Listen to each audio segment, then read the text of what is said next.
Ole, hello guys. Channel lạc lâu lòm chưa quá. Thì kan bul ka han ran veroi me ni a. Ka tum dan chuan in mu du zong ang. Til pon de oram ti do na. Amar chu bul kan ran chawa upload zung zung the ni lawa. Limit ta om ve wangin du ra upload thei ani box si lawa.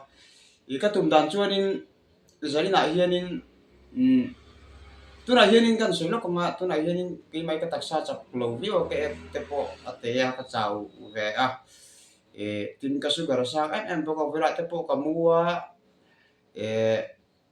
ati kan tuna tepo hei engamo soi tool ne ka heta vai tian kan soilo ka zani na hianin ka tum dan chuan than mua la aming chu ka soilo nga chan chu an mi du tak te an lai nat te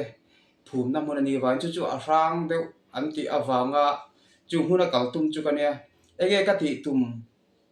ti khai lo ngai to me the ka ti tum chu go san taranga chu che tum kan ni lawa ka tum dan chuan bethel pa in dar so pan jan dar so pan ni la chan ve ti bor ve la ka kalang ka ti a taksa chak lo view ve ti lawin in mu du zong te I ti ja ka tum wang zo ka ni a amara chu a rang ti a soi te ta ba wangin enge ka ton don ti chu ka helawa a tru ni le Bible này ngắm tan sẽ lop lop không á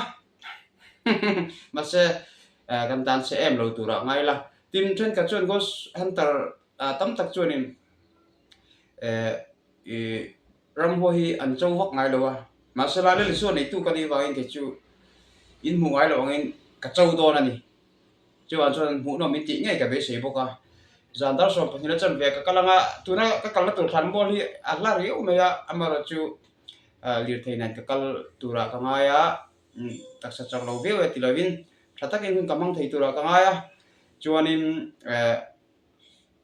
em kan tong lo tura ngay la ka thani na ka bethel te kan ne nga chuan enge lo theng don tak sa vot re ro hi miran khoyang em nge kha ron in la rang em ti kha riat lawa chu ka thil don ang te life in ki mela engma sensor om lovin ang iya lang na pulungin aroin aron tilang vek dorani chu mu na min ti ngai ka be sia chan chu ka kala tu tham mo chu amin ka selo ka ti kha a chan chu an mi du tak te phu na mun te ani awangin amar chu thal mo hlat ta ka ni a chu in mu du ngai ka rin awangin chu tiang ron ti chu ka tu mani ti kha ka ron soi ani ole a to per ka soi chu gan bulu kan ran ve chawa intan chan na hek na lo na le nat na em om don chung lova subscribe like comment share like per chuan subscribe ka thei lo bok ula chuan atom per na tam hello guys bye bye ule